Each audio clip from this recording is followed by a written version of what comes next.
गुरु जी की प्यारी संगत जी, सारी संगत मिलकर बोलो जय गुरु जी, शुक्राना गुरु जी, लव यू गुरु जी। सारी संगत को मेरा प्रणाम। संगत जी, गुरु जी का डिवाइन ब्लेसिंग भरा सत्संग 18 फरवरी 2024 को गुरु जी के संगत के सहयोग के द्वारा लखनऊ में बहुत ही अच्छे से संपन्न हो गया है। जय गुरु जी। गुरु जी का आशीर्वाद सारी संगत को मिला। गुरु जी सत्संग में आए, सारी संगत को ब्लेस किए। जय गुरु जी। संगत जी, गुरु जी मेरा प्यारा है, देता सबको सहारा है, जिसकी डूबती कश्ती का किनारा है गुरु जी। कष्टों की दलदल से गुरु जी सबको निकालते हैं। जिसने गुरु जी को पुकारा है वह है गुरु प्रीतम हमारा है। गुरु जी तो सबको तारने आए हैं। जय गुरु जी, शुक्राना गुरु जी। सुनो गुरु जी, बख्श दो वो तड़प जिसमें तेरे दीदार की फरियाद हो। बख्श दो दिल जिसमें हर पल तेरी याद हो। बहते हैं आंसू उन गुनाहों का पश्चाताप हो। जब जिह्वा जब हिले तो मुख में बस जय गुरु जी आपका नाम हो। सुनो गुरु जी, सच कहूँ मुझसे ज़्यादा तो मेरे लफ्ज़ तुम पर मरते हैं। जब भी निकलता है जय गुरु जी तेरा जिक्र, सिर्फ तुम्हारा ही बात करते हैं। जय गुरु जी। संगत जी, ना हुनर मेरे पास है, ना किस्मत मेरे हाथ में है। रहती हूँ बेफिक्र क्योंकि मेरे साथ मेरे गुरु जी हैं। तू है तो मुझे फिर क्या चाहिए। जय गुरु जी, शुक्राना गुरु जी। संगत जी, सारी संगत का कल्याण करने के लिए गुरु जी कहते हैं, फरमाते हैं। आज के संदेश में श्री सद्गुरु जी ने आज के संदेश में यह फरमाया है, सभी मनुष्यों के जीवन में, चाहे वह निर्धन हो या अमीर हो या गरीब हो या धनी हो, शरीर से स्वस्थ हो या अस्वस्थ हो, कोई ना कोई दुख या अनुकूल प्रतिकूल परिस्थितियां आती रहती हैं। सुख और दुख जीवन के दो पहलू हैं। सुख के बाद दुख और दुख के बाद सुख सभी के जीवन में आते जाते रहते हैं। जिस प्रकार रात के बाद सुबह का आना निश्चित होता है, उसी प्रकार जो व्यक्ति आज दुखी है वह कल सुख भी भोगेगा। मनुष्य को हर परिस्थिति का सामना धैर्य से करना चाहिए। सदा प्रसन्न तथा संतुष्ट रहो। हर परिस्थिति में उस मालिक का, अपने गुरु जी का, श्री सद्गुरु जी का धन्यवाद, शुक्राना शुक्राना करते रहो। अनंतम शुक्राना करते रहो कि गुरु जी आपकी कृपा मेरे पर और मेरे परिवार पे बरसती रहे। ऐसा अरदास भी करते रहो संगत जी। जय गुरु जी।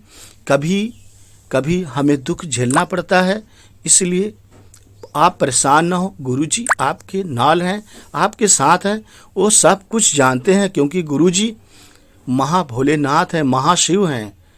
वो साक्षात भोलेनाथ हैं, धरती पे मानव रूप पकड़ कर आए हैं सारी संगत का कल्याण करने के लिए। इसलिए संगत जी, गुरु जी कल्याण कर रहे हैं। हमें सिर्फ अपनी सच्ची भक्ति और सच्ची भाव रखना है। जय गुरु जी। आइए आगे का सत्संग आंटी जी से सुनते हैं। आशा मेहरा आंटी जी हैं, जो गुरु जी आंटी जी को कैसे ब्लेस किए हैं, क्या क्या आंटी जी को गुरु जी ने दिया, दुख भी मिला, आंटी जी को पैसा भी मिला, आंटी जी कैसे पैसे वाली होती हैं, सब आपको सुनने को मिलेगा। आपसे निवेदन है हाथ जोड़कर इस सत्संग को अंत तक जरूर सुनिए। बहुत ब्लेसिंग मिलने वाला है। सत्संग सुनना और सुनाना दोनों ब्लेसिंग है। सत्संग आप सुनेंगे, आपको गुरु जी जरूर ब्लेस करेंगे। यही मेरी अरदास है। जय गुरु जी, शुक्राना गुरु जी। जय गुरु जी, जय गुरु जी, हाँ जी, जय गुरु जी महाराज, मेरे पिता, मेरे मालिक, मेरे सब कुछ। आई डोंट नो मैं आपको इस रिलेशन को मैं क्या नाम दूं। आप मेरे सब कुछ हो, मेरे मालिक हो, मेरे पिता हो, मेरे भाई हो, मेरे सब कुछ हो। आपने मेरे लिए क्या क्या किया है। आपने मेरी जिंदगी बदल दी है। मुझे जीवन तो दिया ही है, लेकिन मेरी जिंदगी बदल दी है। जय गुरु जी। मेरे साथ संगत, सब संगत को, प्यारी संगत को मेरा जय गुरु जी। मेरे गुरु जी महाराज, आपको बहुत बहुत शुक्राना। आपने मुझे एक फिर मौका दिया है आपका गुणगान गाने को। जितना भी मैं गुणगान गाऊं, उस it is never equal to जो आपने मेरे लिए किया है, जो आपने मेरे परिवार के लिए किया है। इसका मैं कभी इक्वल नहीं हो सकता। शुक्राना is a very small word, लेकिन ये एक तुच्छ भेंट है मेरी तरफ से, एक रिकग्निशन है कि मेरे माई बाप हो आप, मेरे सब पूज्य प्रभु, मेरे परमात्मा हो, मेरे रब हो। मैंने रब को कभी नहीं देखा था, लेकिन मैंने आपको देखा है और आप में मुझे रब दिखता है। जय गुरु जी, शुक्राना मेरे प्रभु, शुक्राना।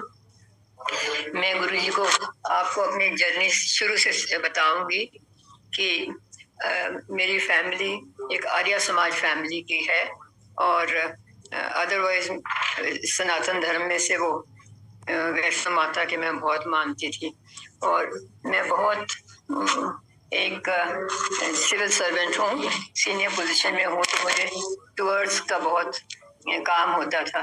तो जब भी मुझे चांस मिलता था मैं जरूर दर्शन करके आती थी जहाँ आसपास कोई अच्छा धाम हो।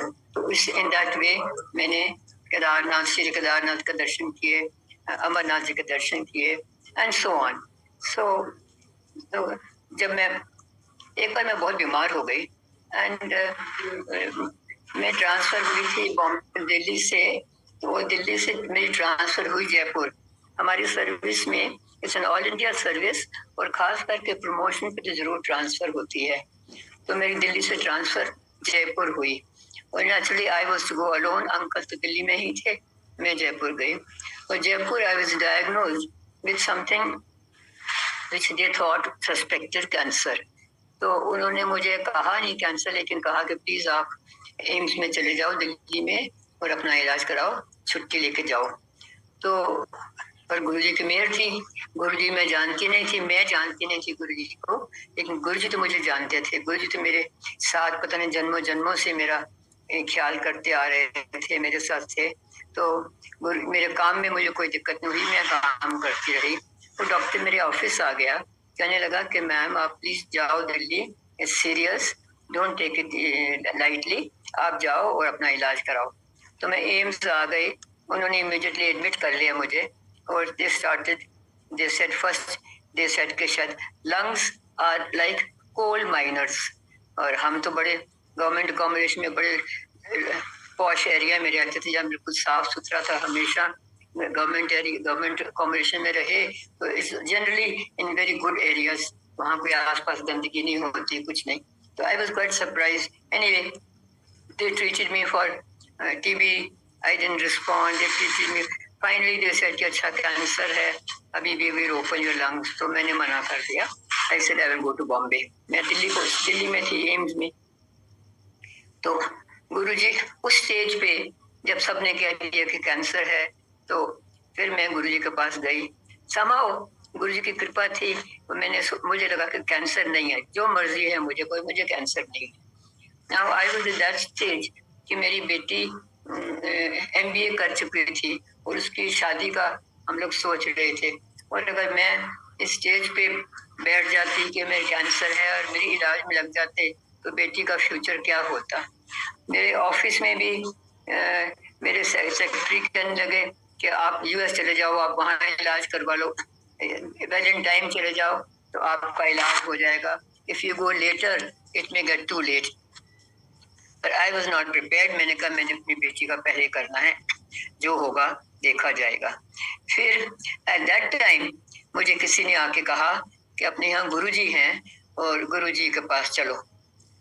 तो मैं थोड़ी हेजिटेंट थी, लेकिन एट दैट स्टेज मुझे ये लगा कि कोई भी मुझे ठीक रास्ता बता दे, I am willing to go. तो मैं गुरुजी उस समय ग्रेटर कैलाश में होते थे, बेसमेंट में S ब्लॉक में। मैं गुरुजी के पास गई, कोई खास ऐसा नहीं था कि मैं, ऐसा बिलीफ भी नहीं था कि मैं जरूर ठीक हो जाऊंगी, लेकिन मैं चली गई। गुरुजी की कृपा थी, गुरुजी ने बुलावा था, मैं चली गई। और मैं वर्चुअली कुछ बोल नहीं पाई, मेरी हालत काफी खराब थी, मैं कुछ बोल नहीं पाई। तो गुरुजी ने कहा कि पान के पत्ते ले आओ, ठीक हो जाओगे। नेक्स्ट डे पान के पत्ते ले गई, उन्होंने पान के पत्ते, उनका एक अलग कमरा था which was his operation theatre, उन्होंने पान के पत्ते रखे मेरे चेस्ट पे और उन्होंने मुझे जल बना के दिया विद मंत्र पढ़ के, और जो बीड होता है, नाम भूल रही हूँ, उसके साथ करके, एंड ही सेड ये जल पी लेना। उसके बाद गुरुजी ने भी मुझे याद नहीं कहाँ के आते रहना, और मुझे भी ख्याल नहीं था कि गुरुजी यहाँ रहेंगे या गुरुजी एट वन प्लेस आए हैं और फिर चले जाएंगे। I had no idea, I was totally non plus, ignorant, naive. मुझे अपनी बस आई वाज ब्लैंक। तो मैं वो रख के चली गई, पत्ते भी रख लिए, सब हो गया। अब नाउ गुरुजी की ब्लेसिंग चलती रही, लेकिन मुझे इसका एहसास बिल्कुल नहीं हुआ। मुझे लगा मैं फिर भी डॉक्टरों के पास इधर जा उधर जा, लेकिन सारा काम अपने आप होता रहा, because nobody everybody said cancer and question mark. मैंने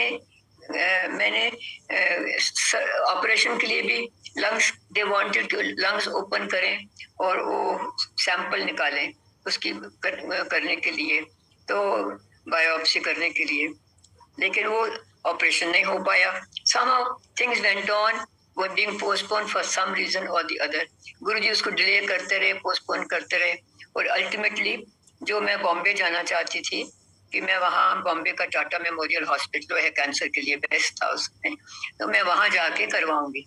तो वहाँ का डॉक्टर दिल्ली आए, और मेरी जूनियर एक थी जो मेरे अंडर काम करती थी, उसका husband director general of health था, all India general director of health था। उसने कहा कि मैम वो आए हुए, मैं उनको अपॉइंटमेंट दिलवा देता हूँ। तो वो उन्होंने मुझे दिल्ली में ही देख लिया। I didn't have to go to Bombay. मैं बॉम्बे जाना अवॉइड कर रही थी कि मेरे पेरेंट्स बॉम्बे रहते थे, वो मुझे चिंता थी कि उनको पता लग गया कि कैंसर है तो वो भी घबरा जाएंगे, they will also come to Delhi, और मेरे अंकल को मुश्किल हो जाएगा कि मेरा ख्याल करें, कि उनको देखें, और दैट बिकम कॉम्प्लिकेटेड। सो गुरुजी ने इतनी कृपा की, वो डॉक्टर यहाँ आ गए दिल्ली में, और उन्होंने कहा, उन्होंने कोई दवाई स्टेरॉइड दी मुझे, कहा कि अगर इसको रिस्पॉन्ड करोगे तो कैंसर नहीं है, और अगर इसको रिस्पॉन्ड नहीं करते तुम बॉम्बे आ जाना, मैं तुम्हारा इलाज करूंगा। And so on things went on, और मैं आस्ते आस्ते ठीक होना शुरू कर दिया। कब ठीक हुई पूरी ये मुझे एहसास नहीं हुआ, क्योंकि जैसे मैं थोड़ा इम्प्रूव होना शुरू किया, I started putting on weight, मेरा वजन बढ़ने लगा। तो मेरे चेयरमैन ने मुझे दिल्ली से, पहले जयपुर से दिल्ली लाए ट्रीटमेंट के लिए, और जैसे उनको लगा कि आई हैव इम्प्रूव, तो उन्होंने मुझे दिल्ली से पूना ट्रांसफर कर दिया। अब पूना में, पूना इज हेडक्वार्टर्स, और पूना का काम जो है पूरा महाराष्ट्र में फैला हुआ है, जो एक्सेप्ट बॉम्बे, बॉम्बे छोड़ दो तो पूरा पूरा नागपुर, नासिक, ये बीड, एंटायर महाराष्ट्र, सारा मराठवाड़ा और औरंगाबाद, ये सारा पूना के अंडर आता है, थाना भी पूना के अंडर आता है। तो I will have to travel quite a bit. तो मेरे अंकल थोड़े डर भी गए कि ये पूना जा रही है, अभी तबीयत तो पूरी ठीक नहीं हुई, कैसा खाना होगा, कैसा कैसे टूर करेगी, क्या करेगी ये। तो उन्होंने मुझे कहा कि तुम जॉब छोड़ दो। अब मैं इतने टॉप पे पहुंच चुकी थी, तो मेरा वो भी गुरु जी की कृपा थी, उन्होंने कहा कि नहीं नहीं छोड़ना नहीं। मैंने कहा छोड़ना नहीं है, let me give it A try, मुझे अच्छा नहीं लगा तो मैं छोड़ दूंगी, लेकिन इनिशियली मैं नहीं ना नहीं करूंगी। तो आई वेंट टू पूना, मैं पूना में जाके शुरू कर लिया, and I was Fairlie comfortable शुरू में भी, बाद में बिकेम इवन बेटर, एंड मैं अपना काम बड़ा एंजॉय करने लगी, टूर्स भी करती थी, और उसमें उसमें मैंने सारे ज्योतिर्लिंग जो महाराष्ट्र में थे वो भी मेरे दर्शन हो गए, अष्टविनायक गणपति जी के सारे मंदिर थे वो भी देख लिए। अपना काम करके स्टाफ ऑफिसर के साथ मेरी बड़ी अच्छी रिलेशंस थे, कलेक्शन रेवेन्यू जो मेरा काम था, I was doing very well, और मैं खुश भी थी। तो गुरु जी की कृपा के हिसाब से फिर मेरी वहां से प्रमोशन हो गई, और मैं वापस दिल्ली आ गई as member of the all India board of income tax, central direct taxes. तो जब मैं दिल्ली आई, इट्स ऑल दिस टाइम मैं क्रेडिट लेती रही कि मेरा बड़ा अच्छा काम हो रहा है, पता नहीं कैसे हो रहा है, बहुत अच्छा हो रहा है, लेकिन गुरु जी अपनी कृपा होती रही, गुरु जी की ब्लेसिंग होती रही, मुझे इस चीज का खास एहसास नहीं रहा। एहसास तब हुआ जब मैं वापस दिल्ली गई, तो गुरु जी ने मुझे फिर से बुलवाया। पहले भी गुरु जी ने किसी के थ्रू मैसेज भेजा तो मैं गई, नॉट नोइंग गुरु जी कौन है, वो जो मुझे बुला के ले गया, that gentleman also I didn't know him at all. आज भी अगर मुझे दिखे, I will not be able to recognise him at all. I didn't know him, I still don't know Guruji ने कैसे बुलवाया। गुरुजी जान जान है, उन्हें पता है मुझे जरूरत थी। I needed his blessings, he needed to bless me. उन्होंने किसी दूसरे बंदे से मुझे बुलवा लिया। Again this time when I went to Delhi, Delhi I remember when I went, तो मेरा ऑफिस वहाँ नॉर्थ ब्लॉक में होता है, प्रेस हाउस के पास, तो उधर पास बना पड़ता है। तो the person who went to ask me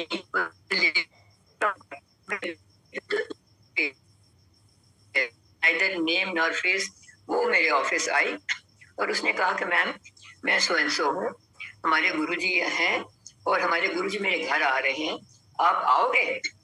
तो मैंने स्वभाव की हाँ कर दिया कि अच्छे गुड गुड गुड सोल कोई भी है, आई विल गो, कुछ ब्लेसिंग ही लेके आएंगे। तो मैंने कहा कि हाँ मैं जरूर आऊंगी।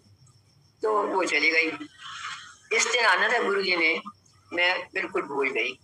मैंने अपने ड्राइवर को भी नहीं कहा कि तुम संडे को आ जाना, वहां जाना है, और ना मुझे पता था कि घर उनका इतना नजदीक है कि मैं पैदल भी जा सकती हूँ। I don't need a car to go by that. I was new to the place.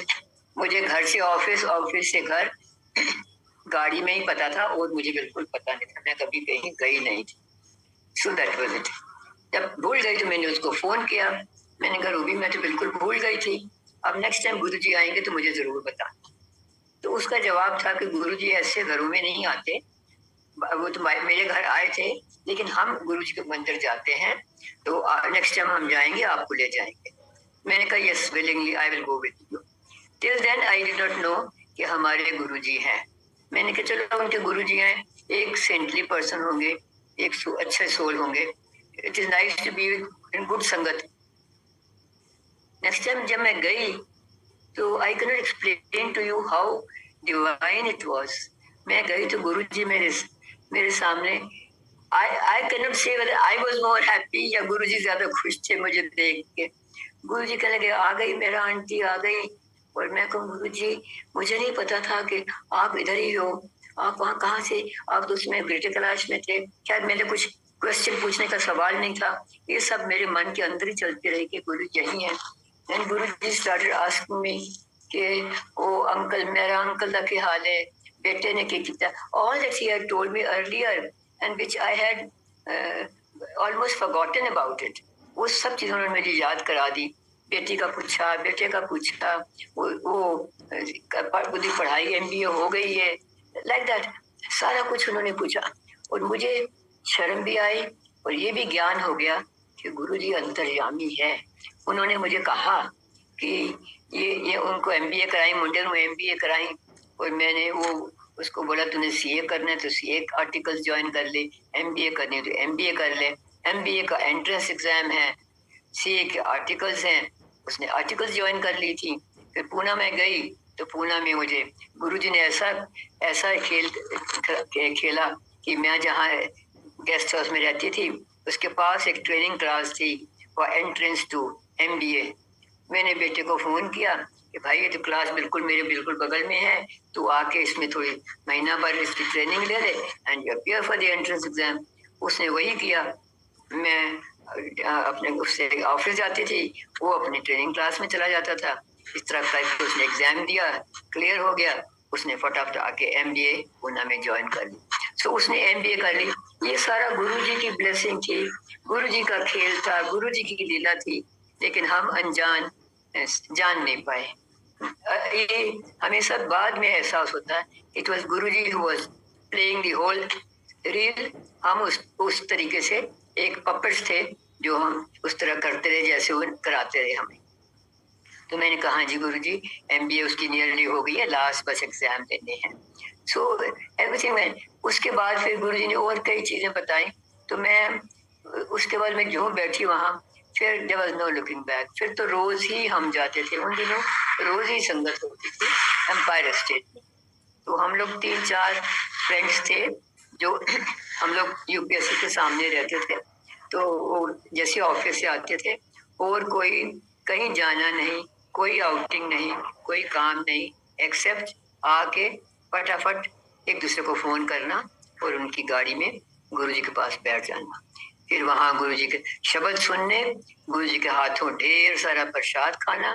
गुरुजी प्रसाद देते थे एक हाथ में देते थे वो, और हम दो दो हाथ में लेते थे, फिर भी डर लगता था कि नीचे ना गिर जाए। वो बाहर जाके खाते थे, अंदर कारपेट के ऊपर गिर ना जाए। जाके फिर कई बार तो बाहर काफी देर खड़े रहते थे कि अंदर आएंगे गुरुजी, फिर प्रसाद दे देंगे। वो खा के, उतना खा के फिर लंगर कराते थे। गुरुजी ने बहुत मौज कराई, बहुत लाड कराया अपने। मैं कभी सोचती हूँ कि अपने माँ बाप से ज्यादा, जैसे बेटी अपने पापा के घर जाती है, कभी भूखी नहीं आती।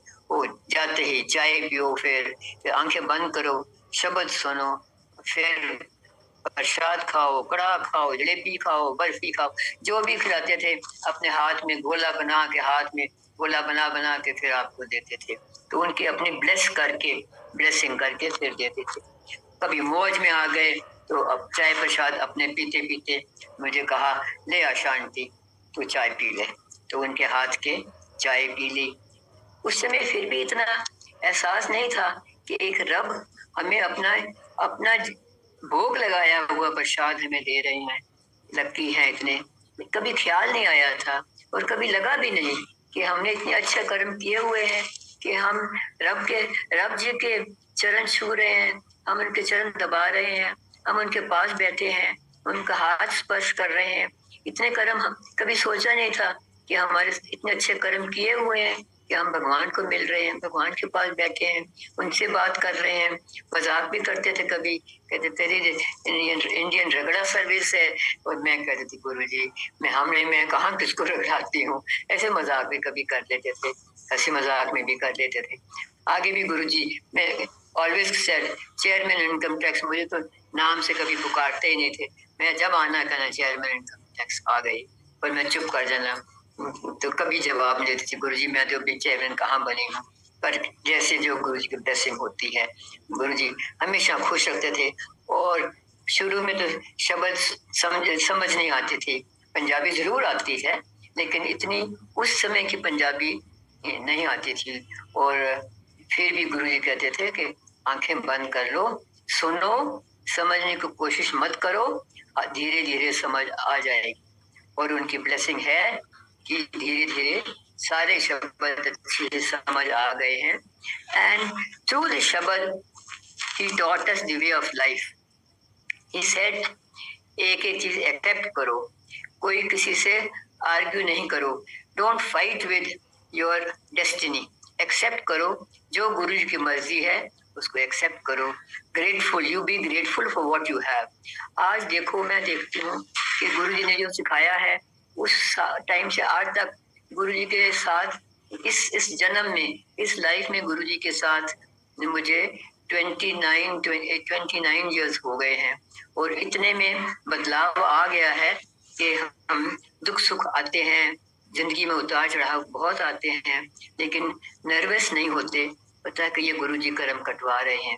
गुरुजी कहते थे कि 90% मैं तुम्हारे कर्म काटता हूँ, तुम्हें तो 10% ही देता हूँ कटवाने के लिए। और देखो, दिस वॉज इन 99 गुरुजी घर पे आए, और गुरुजी ने मुझे अपना स्वरूप दिया। और गुरुजी ने कहा कि गुरुजी ने कहा कि बस ब्लेसिंग कर देती है। कि उस घर में उन्होंने कई लोगों के ब्लेसिंग किए, और कई लोग ब्लेसिंग लेके गए, लेकिन मुझे एहसास नहीं हुआ कि मुझे उन्होंने क्या ब्लेसिंग दी है। अभी मैं आपको बताती हूँ क्या ब्लेसिंग थी। This was in 99। और 2001 में मेरे अंकल जो पूना में थे, मैं दिल्ली में थी, अंकल पूना में थे, तो अंकल 2001 में रिटायर होके पूना आए। और जैसे उस घर में मैं आई थी, उस घर में, तो मुझे किसी ने कहा था कि ये घर हेड ऑफ द फैमिली के लिए अच्छा नहीं है। लेकिन मैं तो ये चीजें मानती नहीं थी। कोई मेरे जूनियर वास्तु वाले को ले आया था, मैं तो मानती नहीं थी। मैंने उसको कहा क्या उपाय है, मैं तो अब ये घर छोड़ने वाली नहीं हूँ। गवर्नमेंट सर्विस में इस तरह घर, you can go on taking saying मुझे नहीं चाहिए, मैं एक्सेप्टेंस दे चुकी हूँ, आई स्टार्ट। तो उन्होंने कहा कि master of the family should not stay in master bedroom. मैंने कहा ठीक है, हमने मास्टर बेडरूम नहीं लिया। बट गुरुजी न्यू कि that house was not good for uncle. So Guruji personally आए, उस घर को ब्लेस किया, हमको ब्लेस किया। और जैसे अंकल उस घर में आए रहे, तो अंकल बहुत बहुत बीमार हो गए। बाय द टाइम अंकल आए दिल्ली में, मेरी पोस्टिंग फिर बॉम्बे हो गई। तो मैं बॉम्बे में थी और अंकल बीमार हो गए। मैं फिर बॉम्बे से एक रात एक दो दिन के लिए मैं दिल्ली गई और अंकल के टेस्ट करवाए। तो अंकल जी के लिवर बहुत बड़ा बहुत क्या था, इट वॉज वेरी बिग, से लिवर में बहुत बड़ी प्रॉब्लम थी। तो उन्होंने इमीडिएटली संगत में से किसी ने सजेस्ट किया, कोई डॉक्टर, अपॉइंटमेंट ले रखी थी। मैं जैसे हम गई उनके पास, तो वो doctor took 10 minutes to come. हम पहले पहुंचे, डॉक्टर 10 मिनट बाद में पहुंचे। तो उसने टाइम में मैंने डॉक्टर के कमरे में उनके सब सर्टिफिकेट्स वगैरह लगे हुए थे दीवार पे, मैंने पढ़ लिया। He was chairman of Gangaram hospital and he was the best doctor in liver problems. So मुझे एक ट्रस्ट हो गया कि we are in the right hands. तो जैसे डॉक्टर साहब आए, उन्होंने अंकल को देखा और उन्होंने कहा कि तो बहुत सीरियस केस है, इनका बहुत ज्यादा लिवर का वो हो गया है, एब्सेस हो गई है and he needs to be hospitalised. तो हम तो कंसल्टेशन के लिए आए हुए थे। तो मैंने कहा ठीक है डॉक्टर साहब, we can admit him, where do you think. तो इट वाज अ सैटरडे। तो उन्होंने कहा कि अभी तो इनको मैं फिलहाल तो इसे अपने नर्सिंग होम में ही एडमिट कर लेता हूँ। बस 1 सेकंड। गुरु जी की प्यारी संगत जी, पूरा सत्संग अंत तक जरूर सुने, आपको अनेकों सवालों के जवाब मिलेंगे। मैं राजी हो गई, मैंने कहा ठीक है कि आप अपने नर्सिंग होम में एडमिट कर लीजिए। And I was slightly carefree कि चलो we have come to right people. पर घंटे भर में ही, 2 घंटे में ही उन्होंने कह दिया कि this is very serious and I think we need to admit him in the Gangaram hospital. तो मैंने कहा ठीक है, गंगाराम हॉस्पिटल में ट्राई करिए। हॉस्पिटल में पूछा तो बोलते बेड नहीं है, there is no room. So then doctor said okay then we will keep him here. उन्होंने गंगाराम हॉस्पिटल से ही दी कंसर्न स्पेशलिस्ट को बुला के दिखाया और उन्होंने देखे कुछ दवाई शायद शुरू करी होगी। In the mean time can you believe now, गुरु जी के ब्लेसिंग देखो, गुरु जी के चमत्कार देखो। मेरे ऑफिस के मैं तो रिटायर हो चुकी थी from my main office, this was an extension which I had got. So मेरे पहले बॉस होते थे सम 7-8-10 साल पहले, 20 साल पहले, उनका फोन आ गया। तो वो मुझे कहते हैं कि अच्छा वेयर आर यू।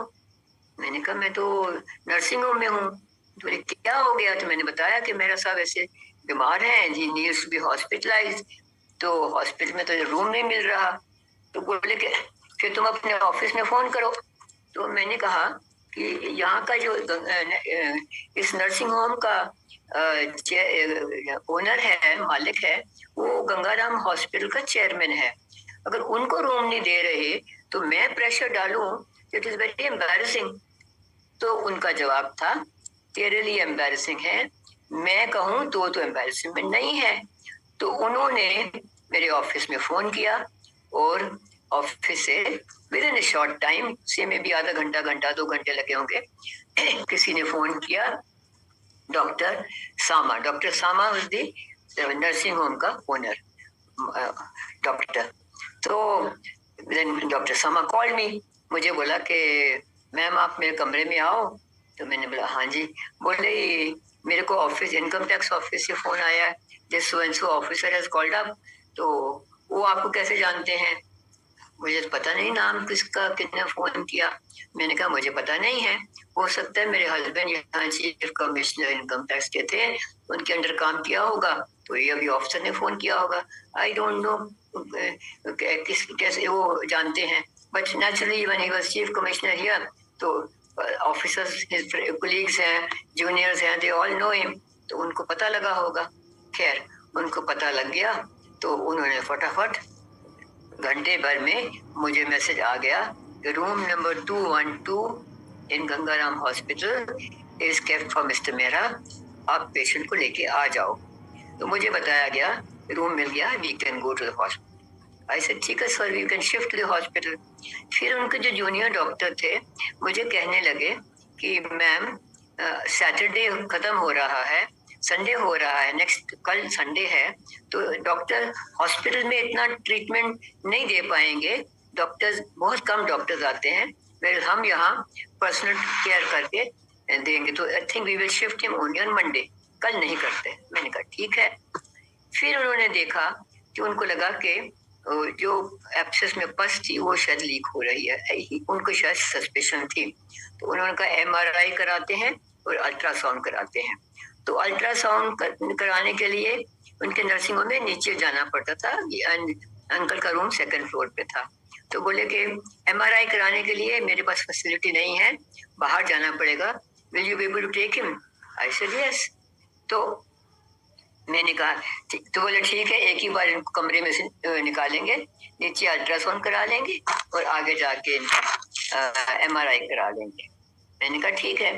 तो हमारे पास उन दिनों जेन गाड़ी होती थी और मेरा बेटा ड्राइव करता था। तो since I was not in the office here anyway, तो मैंने सोचा जेन में ये ड्राइव करेगा बेटा तो कोई धक्का वगैरह ना लगे, बिकॉज इन केस ये जो एब्सेस है कहीं लीक ना हो जाए, this people are already suspecting serious, very serious thing.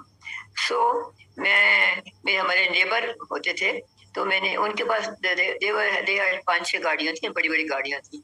तो आई रैंग हिम अप, ऐसे भाई साहब मुझे एक गाड़ी, बड़ी गाड़ी दे दो जिसके शॉक अब्जॉर्बर्स अच्छे हों। तो इनएटली he ask when you suddenly एक बड़ी गाड़ी और शॉक अब्जॉर्बर्स ये क्यों पूछ रहे हो आप? तो मैंने उनको बताया कि अंकल इज नॉट वेल, उनको I have take him to this place imaging centre जहाँ एमआरआई कराना है। तो उन्होंने फटाफट ड्राइवर भेजा और बड़ी गाड़ी भेजी जिसके अच्छे शॉक अब्जॉर्बर्स थे, और उन्होंने कहा ठीक है आप ले जाओ इनको। और फिर भेजने के बाद इमीडिएटली आप खुद भी आ गए, बोले कि मैं अपनी गाड़ी में, तुम मेरे साथ चलना और बेटा हमारा अंकल को लेके, ड्राइवर गाड़ी चलाएगा, ये अंकल को पकड़ेगा ताकि हिलेंगे नहीं, जर्क नहीं लगेगा, तो we will go for the MRI. तो हम एमआरआई के लिए गए और जैसे हम एमआरआई के लिए गए आवाज मैसेज मिला कि please don't come back, the ultrasound showed that the abscess has started leaking, so please don't come back to the nursing home, you go straight to the hospital. अब देखो गुरुजी की इतनी केयर थी कि उन्होंने पहले ही हॉस्पिटल में रूम दिलवा रखा था और डॉक्टर पहले ही आकर देख लिया था नर्सिंग होम में। ये सारी गुरुजी की प्लानिंग थी।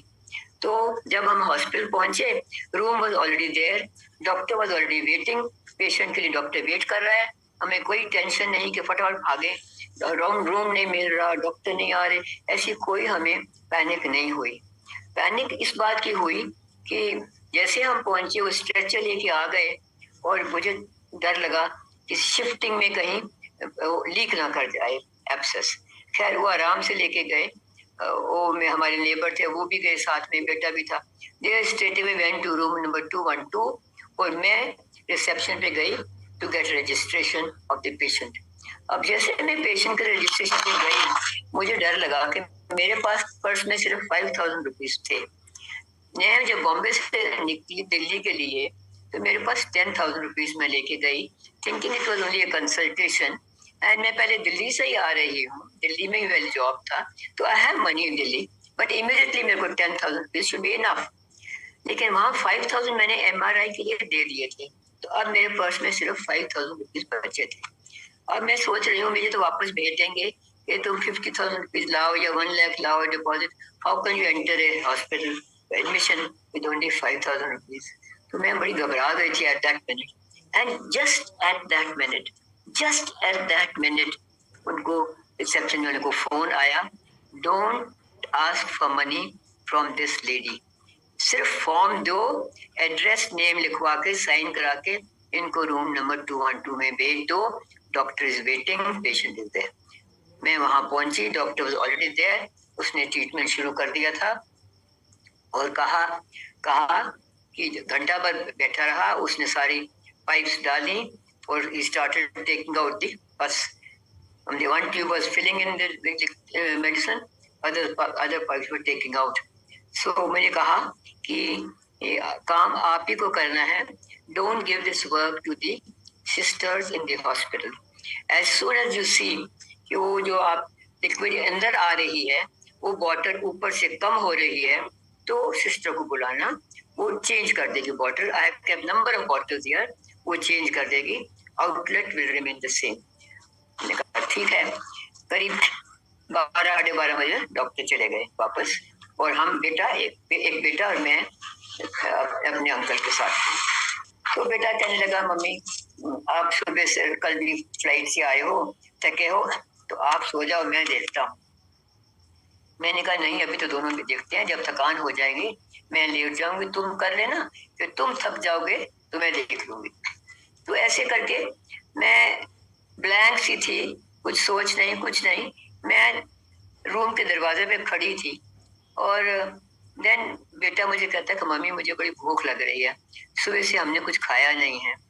तो मैंने कहा बेटा मेरे पर्स में एक पीनट्स का छोटा सा पैकेट पड़ा है, जो इन फ्लाइट उन्होंने दिया था, और तो मुझे कुछ ख्याल नहीं था कि यहाँ कोई कैफेटेरिया होगा या कुछ होगा, बिल्कुल ब्लैंक थे हम दोनों। तो मैंने कहा वो पीनट्स खा लो। तो वो उसने मेरे पर्स खोला ही होगा कि मैं खड़ी थी, बात कर रही थी, एंड मैं देखती हूँ कि कॉरिडोर में एक मेरा साहब के कोई अक्वेंटेंस है, आई can not call him a friend, now and कभी कभार आ जाते थे, कोई सलाह लेने, कोई बच्चे बात गपशप मारने के लिए। वो आ रहे हैं, एक हाथ में टिफिन डब्बा पकड़ा हुआ खाने का, एक हाथ में पिलो पकड़ा हुआ है, और दूर से चिल्ला के बोल रहे हैं, भाभी जी आपने बताया नहीं, आप यहाँ आ गए हो, मैं तो पास ही में रहता हूँ, मेरा सब हॉस्पिटल में। ही स्टार्टेड टॉकिंग, एंड मैं इशारा कर रही हूँ शांत रहो, शांत रहो। It is nearly 1 o'clock at night. तो कॉरिडोर कोई बिल्कुल सारा हॉस्पिटल बंद चुपचाप है। तो आए, तो मैंने कहा देखो अभी अभी हम भी अभी आए हैं, घंटा 2 घंटे पहले आए हैं, और हमें बिल्कुल ख्याल नहीं था कि हम एडमिशन यहाँ है, nor did I know that he was staying nearby. Anyway to cut it short, वो खाना ले आए। अब ये देखो कि और कौन प्लानिंग कर सकता है। गुरुजी ने इतना भी प्लान कर दिया कि ये भूखा है इनका बेटा, ये खुद भी भूखे होंगे, तो इनको खाना कहाँ से मिलेगा। वो बंदा खाना लेके आ गया, हमने खाना खाया, और टिफिन लेके चला गया, तकिया लेके आया था, मैंने कहा यहाँ है। उसके बाद why I see it is only guru planning. उसके बाद हम हॉस्पिटल में कम से कम 15 दिन 20 दिन और रहे, लेकिन वो जेंटलमैन नेवर केम अगेन। उन्होंने फिर कभी पूछा भी नहीं आपको कुछ चाहिए, ना उन्होंने हाल पूछा।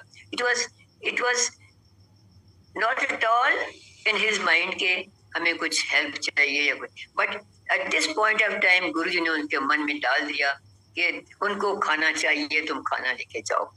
तो खाना मिल गया।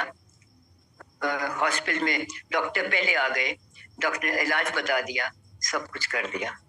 अब पूरी रात हम टर्न्स ले रहे थे, बेटा कर रहा था, मैं कर रही थी, फिर बेटा सो जाता था, मैं सो जाती थी, वो करता, एंड इस तरह मॉर्निंग हो गई। मॉर्निंग में भी हमने डॉक्टर जब तक आए वी वर मैनेजिंग। अब एक और गुरु जी का देखो प्लानिंग। जब हम नर्सिंग होम से निकले, तो हम तो सिर्फ MRI कराने के लिए निकले थे, तो हमारा सारे रिकॉर्ड, सामान, everything was still in the nursing home, और नेक्स्ट मॉर्निंग उन्होंने रूम किसी और को दे देना था। तो हमारा सामान तो बिखर जाना, पता नहीं कहाँ फेंकते, क्या करते, सारे रिकॉर्ड वगैरह थे। तो मेरे ऑफिस से एक लड़का जो हमारे साथ कभी काम किया करता, वो आ गया रात को, और मैंने कहा तुम कहाँ आ गए उधर, तुम कैसे पहुंच गए, उनको रोका नहीं। कहते नहीं नहीं मैंने ऐसे कहा वैसे कहा, वो तो अंदर आने दे दिया, बताओ मैं क्या कर सकता हूँ, मैं साहब के पैर दबाऊं। मैं कहने पैर वैर कुछ मत दबाता हूँ, तू नर्सिंग होम में चला जा।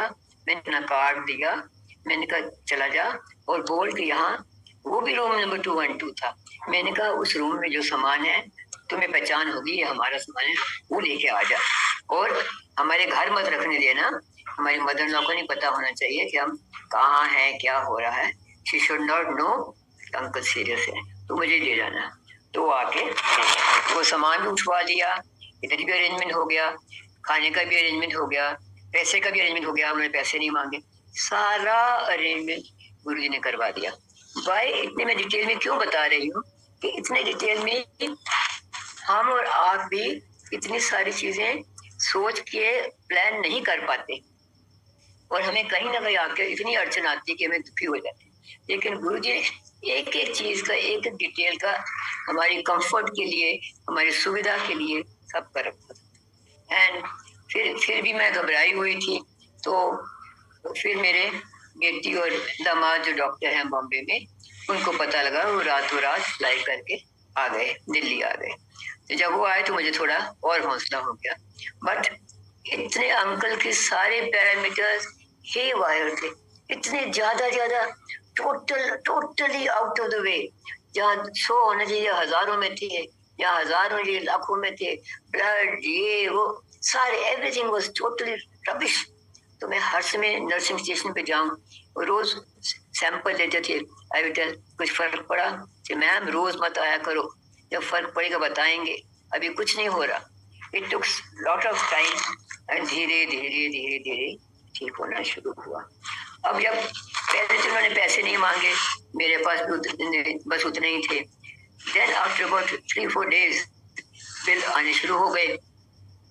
अब बिल आए तो मेरे पास तो चेक ही दे सकती थी, I could not have given cash, और हॉस्पिटल में तो कैश ही लेते हैं। अब ये कार्ड सिस्टम शुरू हुआ, you can pay by card. उन दिनों आई एम टॉकिंग ऑफ 2001, तो उसमें कार्ड तो नहीं थे। खैर हमारे पास कोई कार्ड नहीं था, सो I know way I could पे। मेरा ऑफिस था, मैंने कहा मैं पैसे में चेक दे सकती हूँ, ड्राफ्ट में बनवा नहीं सकती, because every day it is going to be different figure. तो मैं अकाउंट सेक्शन में गई और मैंने कहा कि देखो मेरा कार्ड है ये, मैं गवर्नमेंट सर्विस में हूँ, मैं कहीं भागूंगी नहीं। यू वांट, किसकी गारंटी चाहिए? मैं तुम्हें चेक के सिवा और कुछ नहीं दे सकती। तो मैंने कहा किसकी गारंटी चाहिए? तो मैं सोच के मुझे ख्याल आया कि चेयरमैन जो है यहाँ के गंगाराम हॉस्पिटल के, वही तो नर्सिंग होम में थे। तो नाउ अब थोड़ी सी पहचान हो गई थी, उनको भी पता लग गया हम कौन है। तो मैंने कहा उनकी डॉक्टर सामा की गारंटी चलेगी? बोले हाँ of course.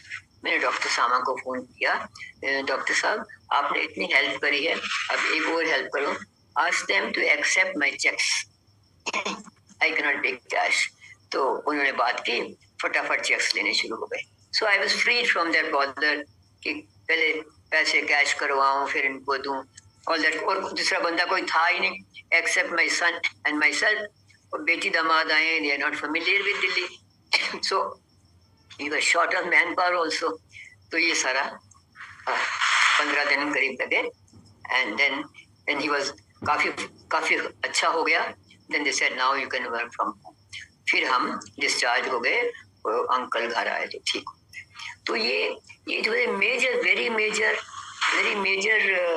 Emergency in our house जो गुरुजी महाराज ने हैंडल की, और सारा अपने हाथ में लेके, from money to health to management to food, सारी चीज उन्होंने प्लान करके हमें एकदम इजीली स्मूथली होता गया काम, विदाउट फीलिंग दी पिंच कि मैं अकेली क्या करूं, कैसे करूं, सारा करा दिया। आफ्टर 2001 आफ्टर अंकल के होम, मैंने 10-15 दिन और छुट्टी ली, फिर मैं बॉम्बे वापस अपने ऑफिस चली गई और अंकल जी को साथ ले गई। देन वहाँ I was with him and till he became all right. So this is Guruji who has been with us. अब इसको आप इनको क्या कहो, अपना बाप भी हो, पिताजी भी हो, तो पिता आपके प्रे कर सकेंगे, बट सो मच गुरुजी तो प्रे क्या, एक्चुअली करके दिखा रहे हैं। He is doing it for you. He is doing it for you. सारा कर रहे हैं। गुरुजी हमेशा कहते थे मुझे कभी प्रवचन नहीं दिया, कभी कुछ नहीं दिया, लेकिन मैं जब वैष्णो देवी जाती थी तो मुझे एक ही कहते थे कि आशा भटका मत कर, जगह जगह मत जाया कर, एक ही शरण में रहो, एक ही लड़ पड़ो। So then he transformed me from within. अब ये हो गया कि गुरु जी के चरणों में आए हैं, अब सब भूल गए, बाकी कोई नहीं है, किसी के शरण में नहीं है एक्सेप्ट गुरु जी। हंसना है तो गुरु जी के साथ, रोना है तो गुरु जी के साथ, तभी गुरु जी के पास ही जाना है, हर बात के लिए गुरु जी के पास ही जाना है। खुश हैं तो भी गुरु जी के साथ, दुखी हैं तो गुरु जी के साथ, जो मर्जी है। और दुख भी नहीं रहा अभी गुरु जी हैज टॉट एक्सेप्टेंस, जो है गुरु जी ने बता दिया कि इतने कुछ कर्म थे जो हमने कटने थे, 90% उन्होंने कटवाए, 10% 90% उन्होंने अपने ऊपर ले लिए, 10% इतने भयानक थे कि हमसे अपने आप नहीं हो पाने थे। ये गुरु जी की कृपा थी जो हमने वो टाइम पास कर लिया, वो हमारा टाइम।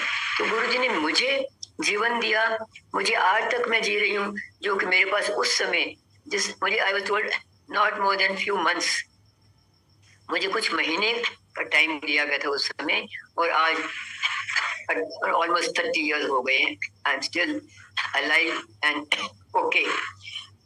तो गुरु जी के जो हम पे कृपा है, जो हम पे हुई है, जो हम देख रहे हैं, I am telling in detail. आप गुरु के शरण में जाओ, फिर भूल जाओ, एक्सेप्ट गुरु जी। जहां देखो गुरु जी दिखते हैं, जहां देखो तू ही तू है, जहां देखो तू, हर सांस में गुरु जी है, हर सांस में गुरु जी है, हर सांस में गुरु जी दिखते हैं।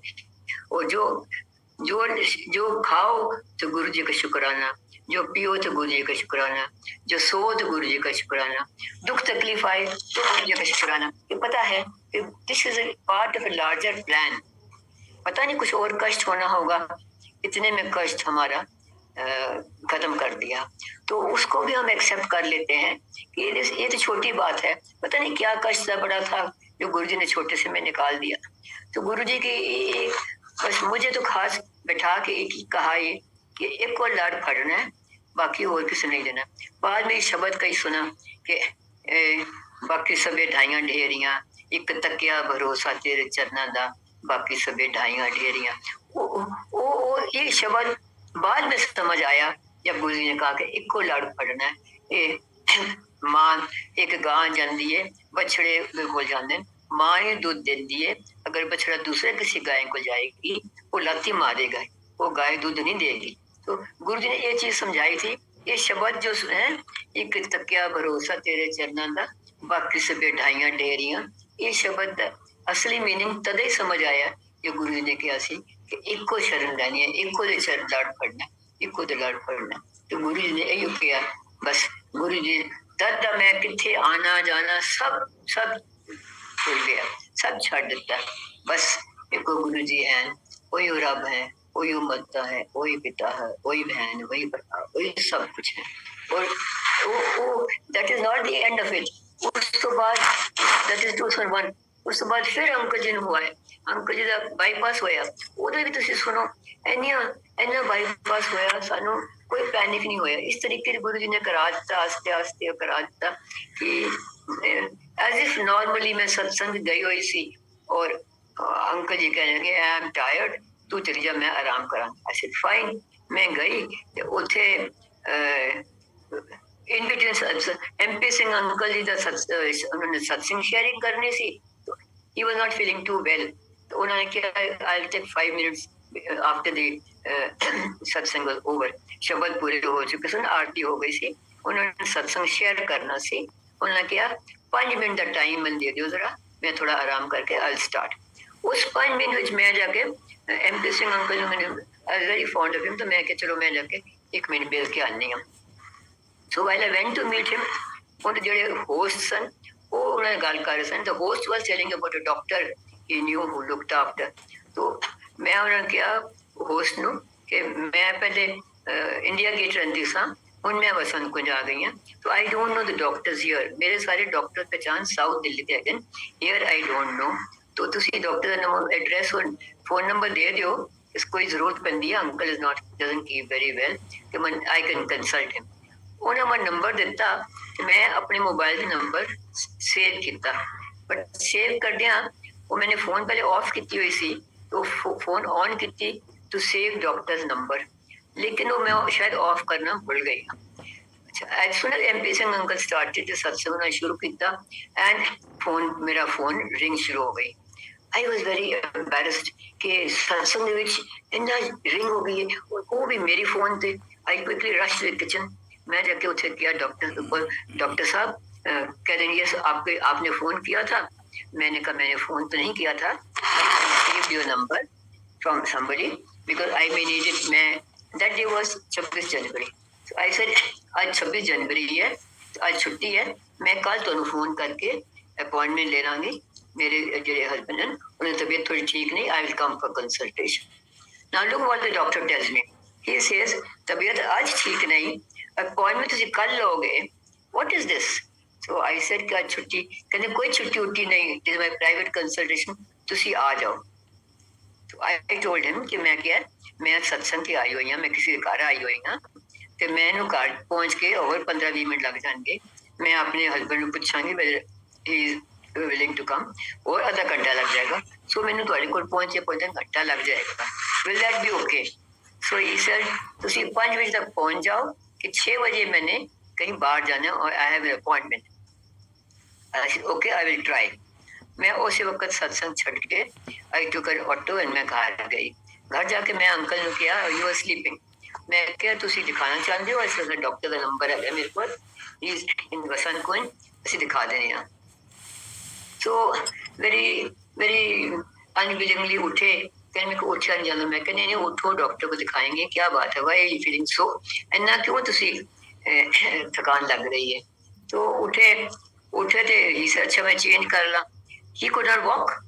वो बिस्तर तो उठ ही नहीं पा रहे सी, चल नहीं पा रहे सी, बड़ी मुश्किल है. मैं क्या तुझे दिखाना तो हाँ दिखा, लेकिन मेरे को उठ ही नहीं आता. मैं भी घबरा गई. उठ के फिर बड़ी मुश्किल कपड़े बदली कीते. Then I rang up my son-in-law, जो डॉक्टर है बॉम्बे, वो भी कहेंगे मम्मी इनको आज हॉस्पिटल जरूर ले जाओ. मैंने कहा मैं डॉक्टर को दिखाती हूँ, क्या बात है, पता नहीं लग रहा इतनी वीकनेस कहाँ से आ गई. सो हम वो गए. हम लोग फर्स्ट फ्लोर पे दिल्ली में रहते हैं, और हम गाड़ी नहीं गए, फर्स्ट फ्लोर नीचे उतरे, गाड़ी बिल्कुल नीचे ही पार्क थी. गाड़ी में बैठे और इनसे गाड़ी स्टार्ट ही ना हो जाए. He was feeling so weak, गाड़ी ना स्टार्ट हो जाए. I said, okay, wait 5 minutes, देखो, try and collect your energy, collect your thoughts. He could not start. फिर मैंने बेटे को फोन किया कि बेटा पापा की अपॉइंटमेंट है डॉक्टर के पास, he is not well, तू जरा आ जा. वो 15-20 मिनट में आ गया. जब तक वो आए तो ऑलमोस्ट 6 बज रहे थे. डॉक्टर का आई सेड भी नो पॉइंट गोइंग, कि डॉक्टर का तो जाने का टाइम हो गया है. he has an appointment somewhere. उन्होंने मुझे पहले ही बता दिया कि मैं 6 बजे के बाद नहीं मिलूंगा. तो हम वापस ऊपर आ गए. मेरी डॉक्टर ने कहने लगी मम्मी 6 बजे तो डॉक्टर गए हैं, तो करीब 6:30 पौने 7 शी सेड अब हम फोन करें. मैंने कहा नहीं, supposing he has gone out, कोई फंक्शन है कुछ है, तो in the midst of function तुम फोन करो कि हम आना चाहते हैं. वो कहेंगे अजीब बंदे हो, मैंने कहा भी है कि मैं 6 बजे के बाद अवेलेबल नहीं हूँ, फिर क्यों phone. He may get angry for nothing. तो उन्होंने कहा अच्छा आप फोन नहीं करते, मैं मैसेज दे देती हूँ. मैंने कहा हाँ मैसेज छोड़ दो कि हम आना चाहते हैं, तो आप बता दो व्हेन वी शुड कम. इन्होंने मैसेज दिया, मेरी डॉक्टर ने मैसेज दे दिया, और डॉक्टर का इमीडिएटली फोन आ गया कि मैं घर आ गया हूँ, आप इमीडिएटली आ जाओ. अब doctor is more keen that we should come rather than we people. हम फटाफट आस्ते आस्ते आस्ते से नीचे गए और गाड़ी में बैठे. फॉर्चुनेटली डॉक्टर का कंसल्टिंग रूम भी ग्राउंड फ्लोर पे था, right next to his consulting room. गाड़ी गई और वो हम दिखाया. उन्होंने देखा तो he said he needs hospitalization. पहले तो उन्होंने मुझे डांटा, मैं तो कोई रिकॉर्ड वगैरह लेके नहीं गई थी. I just thought for a consultation, मुझे नहीं पता था इतना सीरियस हो गया है. तो खैर he said he needs to be hospitalized. I said okay. तो हमारे घर के पास ही फोर्टिस हॉस्पिटल, बड़ा हॉस्पिटल है, उन्होंने कहा उसमें एडमिट करवा देते हैं. I said okay. तो उन्होंने उसी समय बात की डॉक्टर चेस्ट स्पेशलिस्ट से और एडमिशन के लिए. हम स्ट्रेट अवे उस डॉक्टर के क्लिनिक से straight we went to the hospital. Wheelchair आ गई and he was admitted immediately. उन्होंने इमीडिएटली ब्रीदिंग की प्रॉब्लम लग रही थी, तो उन्होंने चेस्ट के लिए सारे ट्रीटमेंट शुरू कर दे टू मेक हिम कंफर्टेबल. रात को उनको लगा कि इसका हार्ट का कोई चीज ना हो, तो मॉर्निंग हम हार्ट की इन्वेस्टिगेशन शुरू करेंगे. तो सुबह उन्होंने हार्ट की इन्वेस्टिगेशन शुरू करी. And when they did the ultra scan किया, व्हाट इज इट कॉल्ड, मैं भूल गई हूँ. तो उसमें पता लगा कि एंजियोग्राफी की पता लगा कि उसमें मेजर आर्टरीज ब्लॉक्ड है, 90% ब्लॉक्ड है, 80% ब्लॉक्ड है. 95% ब्लॉक्ड है। अच्छा, मुझे तो भरोसा नहीं होना था। आजकल तो मेडिकल प्रोफेशन में भी बहुत बहुत कुछ हो रहा है, तो आई वुड हैव थॉट कि इनको तो हार्ट का से कुछ हुआ नहीं है, तो ये अभी हार्ट का कहाँ से आ गया। But the doctor who was doing this angiography was known to a friend of our friend.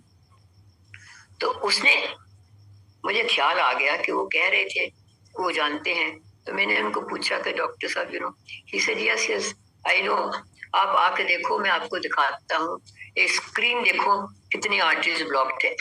उन्हें मुझे अंदर बुला के दिखाया, ये आर्टरी ब्लॉक्ड है, देखो कितनी 95 लिखा हुआ है, 90 लिखा हुआ है, 80 लिखा हुआ है। आई ऑलमोस्ट फ्रोज, इतनी आर्टरीज ब्लॉक्ड है। तो खैर उन्होंने मुझे धीरे दिलवाया, कोई बात नहीं, इतनी इमरजेंसी नहीं है, टेक योर टाइम, 2 दिन लो, 4 दिन लो, 8 दिन ले लो, सोचो इसको कैसे करना है, या तो इसमें बाईपास होगा या इसमें स्टेंट डलेंगे, स्टेंट का ये नुकसान है, ये फायदा है, बाईपास का ये है, एंड सो ऑन। खैर हमने उस 2-3 दिन तो हॉस्पिटल रहे, फिर घर आ गए। Then we went to different बड़े बड़े हॉस्पिटल में गए पता करने के लिए, किसी ने स्टेंट कहा, किसी ने कहा स्टेंट में ये प्रॉब्लम है, किसी ने कहा पुरानी चीज है। डॉक्टर वो त्रेहन जो है वेदांता में गए, वो पहला वाला जो हॉस्पिटल था वहां गए। फाइनली मेरे सन इन लॉ जो बॉम्बे में है, उन्होंने कहा मैंने अपॉइंटमेंट ले ली है, इंटरनेशनली फेमस सर्जन है डॉक्टर भट्टाचार्य, तो आप बॉम्बे आ जाओ, बॉम्बे करवाएंगे। ठीक है, तो बॉम्बे हमने डेट फिक्स हो गई, सब कुछ फिक्स हो गया। डॉक्टर ने पहले अपना ब्रोशर भेज दिया कि फलानी फलानी एक्सरसाइज आपने करनी है। अंकल की chest was not too good, तो चेस्ट डॉक्टर ने जो है पल्मोनोलॉजिस्ट, उन्होंने अपनी बता दी ये एक्सरसाइज शुरू करो, so that your lungs should be in good condition when the heart is being operated. So all the preparation was being done, और मुझे स्वाइन फ्लू हो गया। Now I had to be admitted to hospital and I was in ICU. मैंने कहा गुरु की कृपा ऐसी हुई कि स्वाइन फ्लू हुआ, एक्सेप्ट खांसी, मुझे और कुछ आई डिडंट फील कि मैं मर रही हूँ। पीपल वो कई लोग सरवाइव नहीं करते स्वाइन फ्लू को।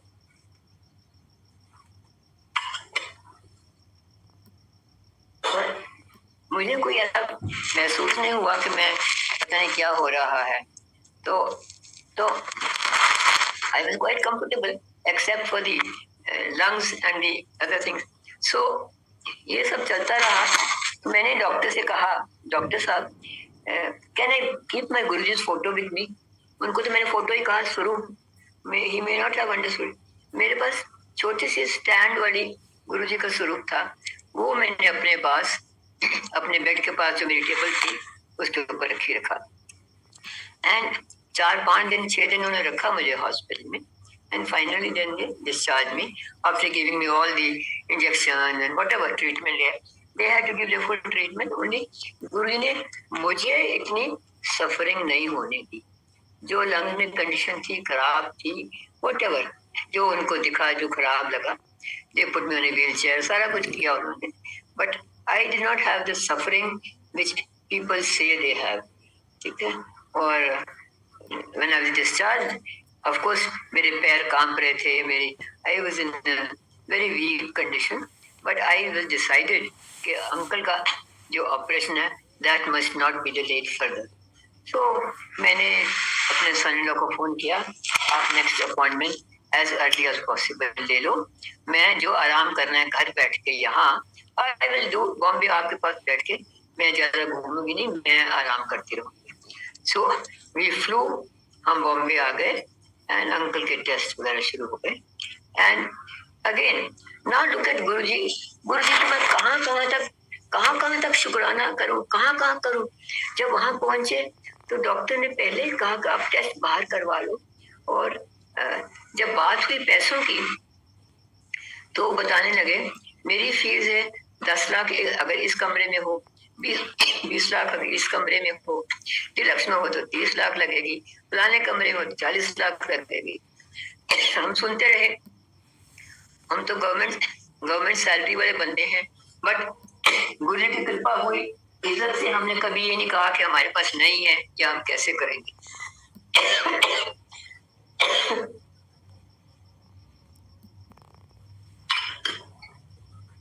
जैसे हम चेम्बर से बाहर आए तो मेरी बेटी कहने लगी, मम्मी वो कागज ले आते कि कितने पैसे किसमें है।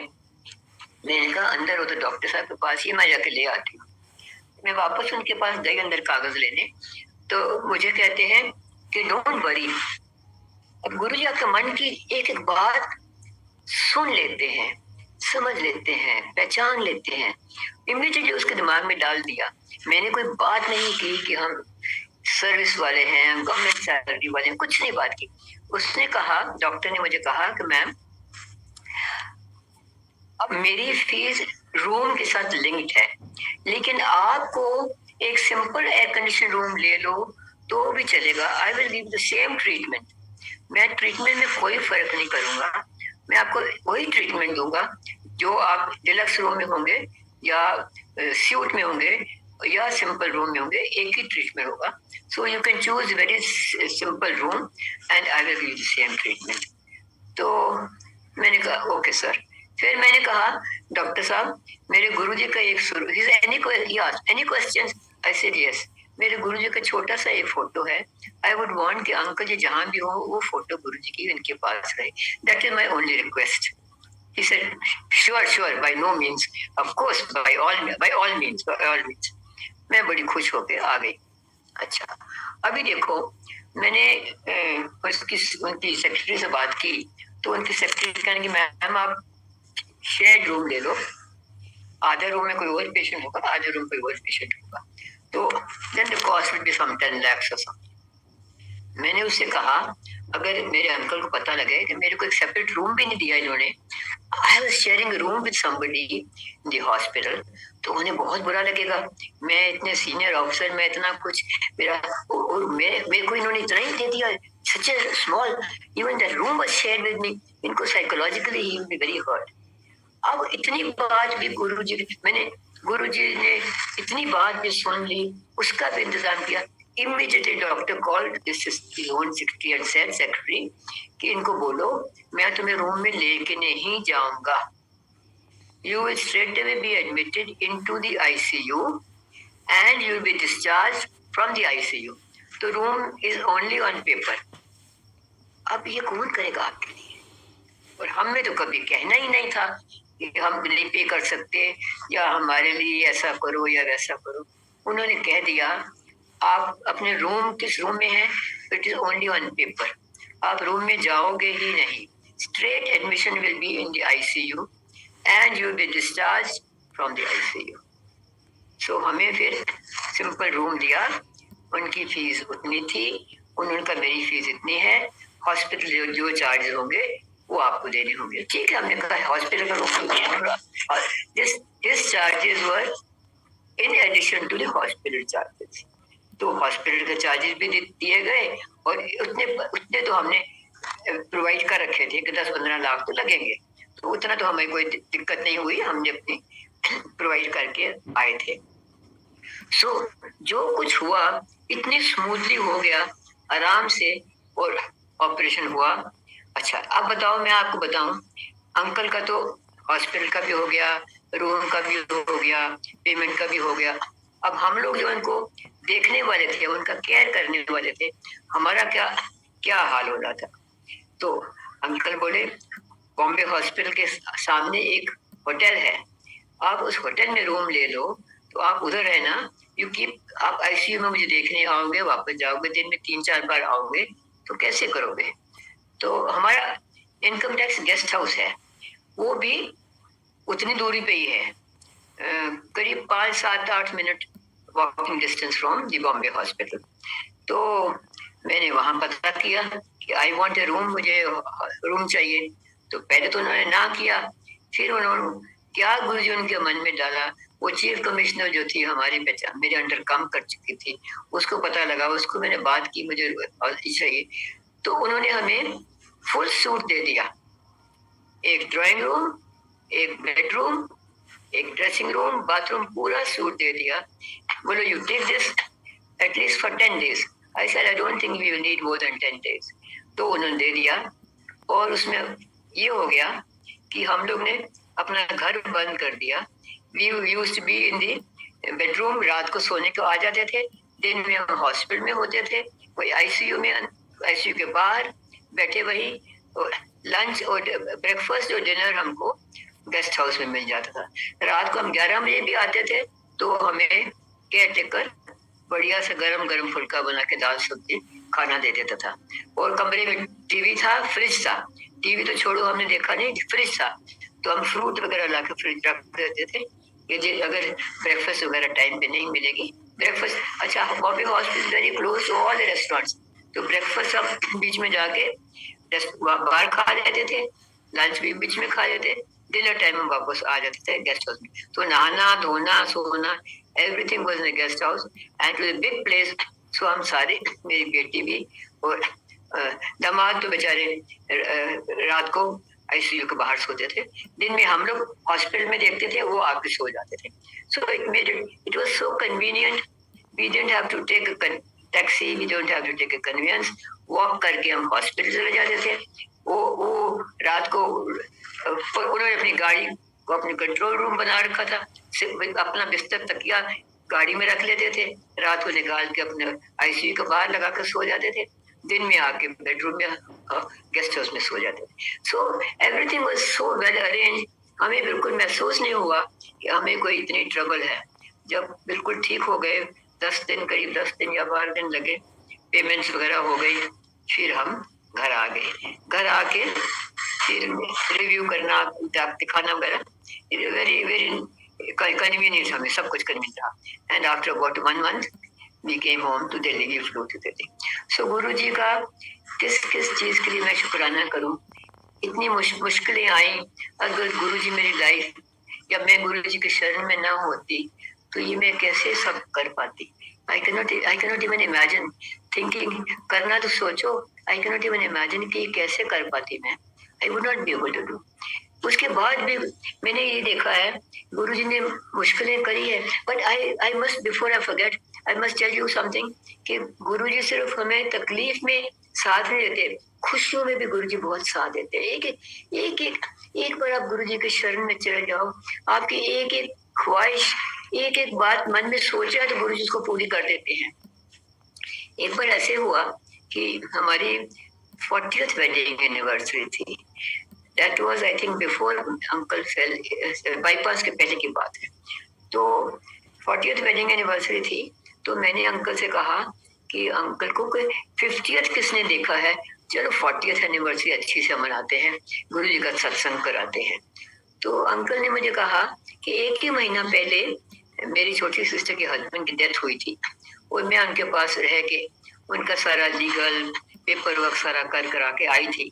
तो बोले कि अभी हफ्ता हुआ तो बॉम्बे से आई है उनकी डेथ के बाद, तो अभी हम सत्संग करेंगे, it will not look nice. तो मैंने कहा सत्संग कर रहे हैं, इट इज, हम कोई पार्टी तो नहीं कर रहे। उन्होंने कहा फिर भी it is celebration, Guru ji is coming to our house, so our relation में नॉट टेक इट काइंडली। तो ठीक है, मैंने कहा ओके, इट्स ओके। तो ये बात सिर्फ अंकल और मेरे बीच में हुई, no third person knew about it, only Guru ji knew about it, because हम भूल गए। अंकल ने कहा नहीं होना चाहिए, मैंने कहा ठीक है नहीं होना चाहिए। अब क्या हुआ, उस रात जिस मॉर्निंग, जिस दिन होना था, 6 दिसंबर हमारी वेडिंग एनिवर्सरी थी, तो 5 दिसंबर को रात को मेरा बेटा कहता है कि मेरी बहू कहती है, मम्मी रात को बड़े मंदिर से 10-15 लोग आएंगे, 20 लोग आएंगे, आपके साथ चाय पियेंगे। मुझे थोड़ा अजीब लगा कि लंगर का दिन है, तो रात को 11 बजे लोग आएंगे, लंगर खा के प्रसाद खा के आएंगे, तो उसमें उनको मैं चाय क्या पिलाऊंगी, चाय के साथ क्या खिलाऊंगी। तो एनीवे आएंगे तो बड़ी अच्छी बात है, ठीक है। तो मैंने उससे पूछा कि मैं उनको क्या खिलाऊंगी 11:30 बजे रात को आफ्टर ईटिंग लंगर। तो बोले मम्मी चाय पियेंगे, कुछ परोंठी वोंठी बना लेना। अच्छा, मुझे थोड़ा अजीब लगा लंगर के बाद परोंठी, बट ठीक है। मेरे पास मेथी, फ्रेश मेथी पड़ी थी। मैंने मेथी का आटा तैयार किया। मैंने कहा चलो ठीक है, मेथी की परोंठियां बना लेंगे। मैंने 20-25 परोंठियों का आटा तैयार कर लिया और रख दिया। और ये मुझे पता नहीं किसने फोन किया, कौन आएगा, तो ये सब मुझे कुछ पता नहीं है। मेरी डॉटर इन लॉ मुझे कह के अपने ऑफिस चली गई। रात को करीब 10 बजे मुझे फोन करती है, मम्मी मुझे ऑफिस में देर हो जाएगी। तो मैंने कहा कि जनरली जब उसको देर होती थी, मेरा बेटा और मैं चले जाते थे उसके ऑफिस में, और एक गाड़ी में वो ड्राइव करती थी, एक मैं उसके साथ होती थी और एक में मेरा बेटा, हम उसको ले आते थे। तो उसको मैंने कहा कि भाई फिर संगत आ रही है तो हम तो तेरे को लेने नहीं आ पाएंगे, तू अपने पापा को बोल, या तो ले जाएंगे या तू उधर चली जा। वो अपने पापा के घर चली गई। अब मैं इधर अकेली थी। संगत आएगी, 20 लोग आएंगे, चाय चाय प्रसाद कराना, उनके बैठना, बात करना, तो मैं किचन में रहूंगी या उनके साथ बैठूंगी। मुझे थोड़ी सी नर्वसनेस भी हो गई। फिर मैंने कहा अच्छा चलो जैसे होगा। तो 11 बज गए, 12 बज गए, कोई पता नहीं। अंकल भी अपना, दिसंबर का महीना था तो कोट वोट पहन के, सर्दियों का टाइम था, पहने हुए थे। अंकल बोले कि भाई 12 बज गए हैं, कोई आया नहीं है, अभी तो कोई नहीं आएगा। मैंने कहा मुझे पता नहीं, I don't know whom to contact, किसने आना है और मैं किसको फोन करूं। सो आपस में हम बात कर रहे हैं और 1 बज गया, 1:30 बज गया। मैंने कहा कुर्ता पजामा पहन लो, कोट वोट, बी कंफर्टेबल। तो खैर 1-1:30 बजे मेरे बेटे को फोन आया, घर का एड्रेस दे दो, हम आ रहे हैं। तो इसने एड्रेस दिया और साथ में बताया कि हम फर्स्ट फ्लोर पे हैं, जैसे गेट नंबर 1 से एंटर करोगे मुझे कॉल करना, मैं नीचे आ जाऊंगा, तुम्हें पूछना नहीं पड़ेगा। सो जैसे गेट वो एंटर किया, उन्होंने फोन किया, बेटा नीचे उतरा, मैं भी नीचे उतर गई।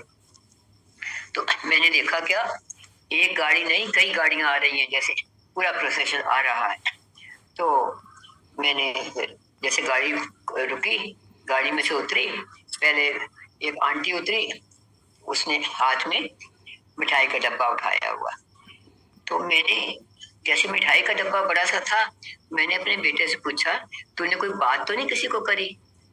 तो बोला नहीं नहीं, किस बात की गई? उसको भी ख्याल नहीं था कि मम्मी पापा की वेडिंग एनिवर्सरी है, क्योंकि हमने बनाना नहीं था, कुछ बात ही नहीं हुई घर में। तो बोला नहीं किस बात की, मैंने कोई बात नहीं करी। वो आंटी भी पूछने लगी कि क्या हुआ, क्या आंटी क्या बात है? मैंने कहा नहीं कुछ नहीं कुछ नहीं, लेकिन मेरे आंखों में आंसू आ गए थे।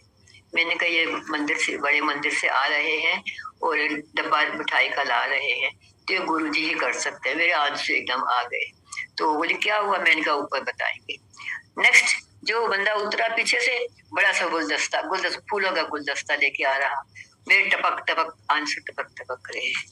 ऊपर आए और फिर दूसरी गाड़ी, फिर तीसरी गाड़ी, फिर ऐसे कर ऊपर आए तो मैं फटाफट डाइनिंग चेयर पे लगाई, सोफा इधर किया उधर किया, सबको बैठाने की जगह कोशिश की। बैठे सब बैठे, क्रॉकरी कुछ निकाल के रखी थी मैंने, अच्छी अच्छी निकाल के सब किया।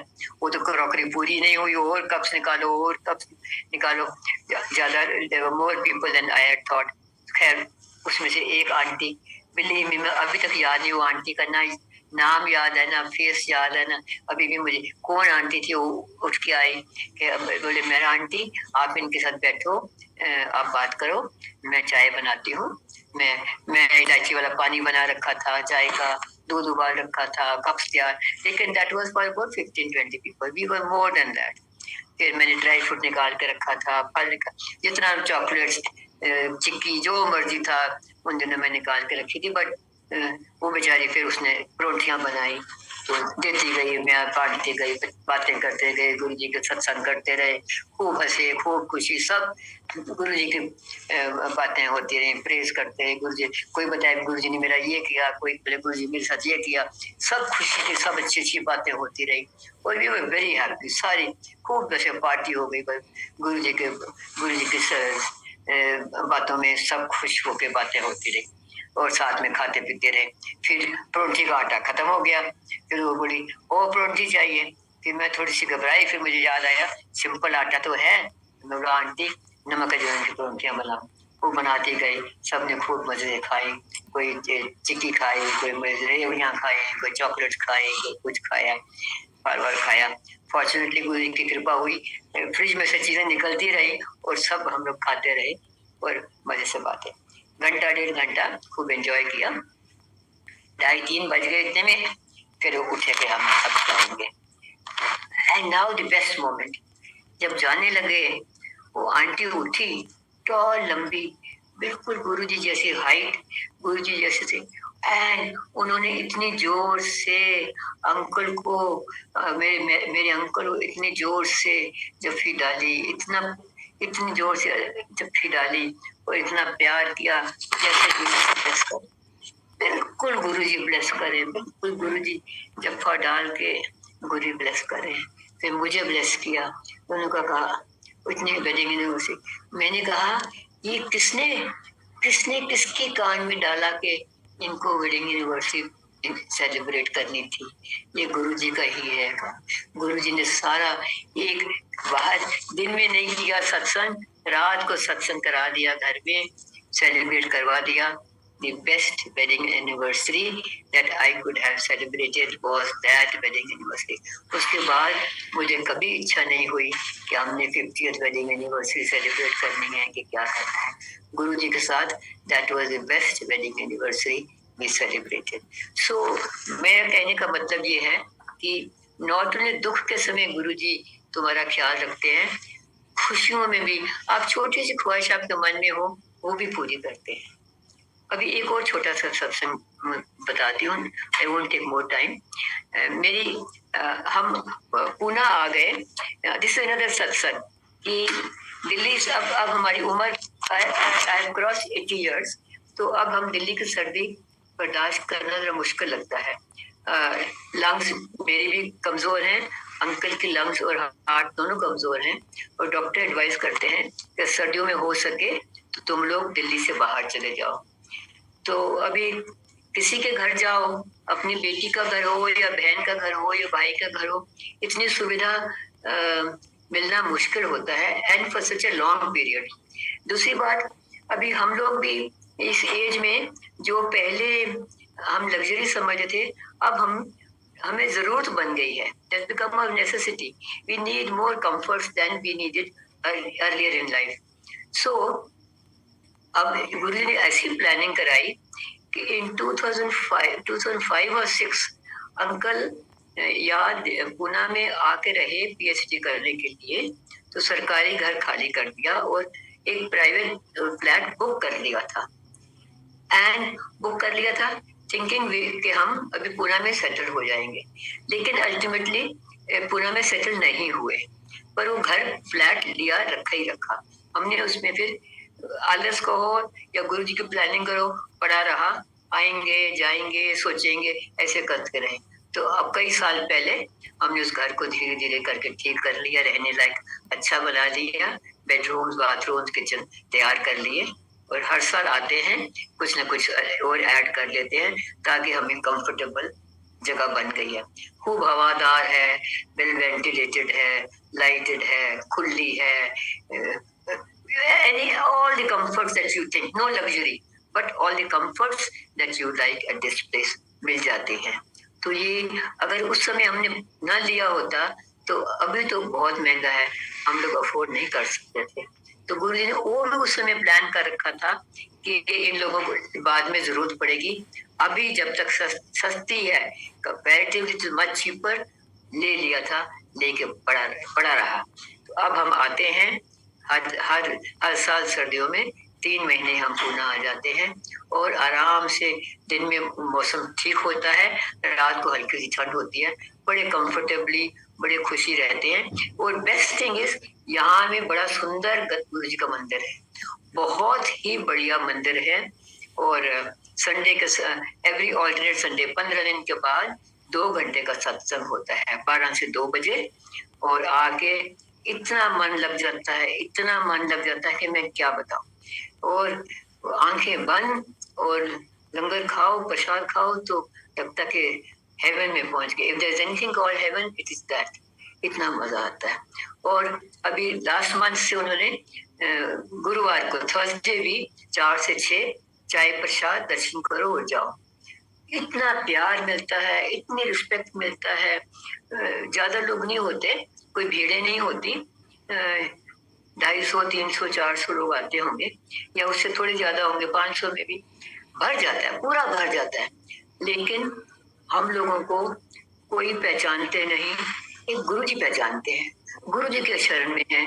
जो भी आता है हमें कुर्सी दे देता है बैठने को, प्रसाद दे जाता है, इतना प्यार करते हैं, इतना रिस्पेक्ट दिखाते हैं कि आंखों में आंसू आ जाते हैं। अपने घर के बच्चे, अपने घर के भाई बहन इतना रिस्पेक्ट नहीं देते, इतना प्यार नहीं देते जितना यहाँ मंदिर में मिलता है। तो मंदिर में ये गुरु जी साथ में है। अब हमें वर्चुअली कोई और काफी फ्रेंड्स पूना में थे, लेकिन हम किसी को मिलते भी नहीं, मिलने की इच्छा भी नहीं रहती, बस मंदिर जाते हैं और यहाँ रहते हैं। इतना अच्छा लगता है। मैं कभी कभी सोचती हूँ अगर यहाँ मंदिर ना होता तो हम क्या करते हैं। बहुत बढ़िया, बहुत अच्छा लगता है। गुरु जी हमारे अंग संग है, हर साथ में है। वी लुक फॉरवर्ड टू, इतवार आएगा तो हम मंदिर जाएंगे, गुरुवार आएगा, थर्सडे आएगा तो मंदिर जाएंगे, और बहुत खुश हो जाते हैं, बहुत खुश हो जाते हैं। यहाँ की हमारी एक कुक है, उसका बहुत घर में परेशानी थी, बड़ी लड़ाई झगड़ा कलेश तो उसको मैंने गुरु जी का स्वरूप ला के दिया। एंड उसका हस्बैंड कहीं चला गया था, ये यहाँ थी, लड़ाई फोन पे झगड़े, तो मैंने उसको दिया। एंड विद इन 1 वीक मैंने उसके गले में काले धागे में डाल दिया। मैंने कहा तू पहन ले। विद इन 1 वीक उसका हस्बैंड आ गया and now they are in best of terms. सब ठीक हो गया, बिल्कुल खुश है। मतलब कि जो लोगों को पता भी नहीं गुरु जी के, जो वो मंदिर भी कभी नहीं गए, जरूर सेवा अच्छी करती है, मानती है, लेकिन गुरु जी किसी को कोई एक बार कह तो दे कि गुरु जी मैं आपके शरण में हूँ, गुरु जी जय गुरु जी, वो उसको एकदम उसका घर बिल्कुल, वो खुद कहती है वो मेरे हस्बैंड को गुरु जी ने मुझे वापस दिया है। इतने गुरु जी दयालु है, इतने करुणा वाले हैं। बस गुरु जी यही कहते हैं कि अच्छे इंसान बनो, किसी का दिल ना दुखाओ, किसी को तकलीफ ना दो, मदद कर सकते हो तो करो लेकिन तकलीफ ना दो, और किसी की निंदा चुगली ना करो। ये सबसे ज्यादा मुझे अभी भी मुश्किल यही काम लगता है कि हम कभी कभी भूल भुलक्के में किसी को क्रिटिसाइज कर जाते हैं। वो ठीक नहीं है। डोंट क्रिटिसाइज एनीबडी, डोंट जज एनीबडी, बस सबसे प्यार से रहो, प्यार से मिलो, हो सके तो भला करो। ये मैं जरूर कहती हूँ कि गुरु जी ने अंदर से इतना ट्रांसफॉर्म कर दिया कि कभी किसी का गलत सोचा नहीं, कभी किसी का बुरा कहा नहीं, कभी किसी को गुस्सा जरूर अभी भी आ जाता है, लेकिन उसी समय रियलाइज हो जाता है कि ये गलत किया मैंने, और सॉरी कह दो, या अपने आप को रियलाइज करो कि मैंने गलत काम किया है। बख्शनहार है गुरु जी, बख्श दो गुरु जी, गलतियां करते रहते हैं, आपके किए हुए कहने पे फिर भी, पर अभी तो यही है। इतना आपका आसरा हो गया, इतना आप पे भरोसा है, एक तकिया भरोसा तेरा चरनांदा, और सब ढाइयां ढेरियां। गुरु जी अभी डर नहीं रहा, मैं अपनी जर्नी पे लास्ट लेग्स पे हूँ। यही बस मन में है इच्छा कि बस लास्ट तक हर सांस में आपका नाम हो, हर सांस में आपका नाम हो, हर बात में आपका नाम हो, और इसी नाम लेते लेते आपके चरणों में आ जाऊं। जय गुरु जी, शुक्राना गुरु जी। संगत जी, आपने धैर्य से ध्यान से सत्संग सुना, आपका भी शुक्राना, धन्यवाद आपका। ऐसे ही गुरु जी आपके परिवार को ब्लेस करें और आपके घर पे धन की वर्षा हो। संगत जी, हम जब सही रास्ता चुनते हैं और रोज़मर्रा की ज़िंदगी है, लेकिन हम संयम से अपना काम करते हैं, एक ऑफिस की तरीके से हमें ईमानदारी से काम करना है, और आप काम करेंगे तो निश्चित गुरुजी सब देख रहे हैं, आपको, आपके परिवार को खुशियाँ देंगे, आपके घर में धन की वर्षा होगी, पैसा आएगा। जय गुरु जी। हमेशा नेक काम करें, सच्चाई के मार्ग में चले, सत्संग, सेवा, सिमरन, भक्ति में ध्यान दें, जितना हो सके कल्याण करें, लोगों की मदद करें। जय गुरु जी, शुक्राना गुरु जी। गुरु जी पूरे परिवार को ब्लेस करें। जय गुरु जी।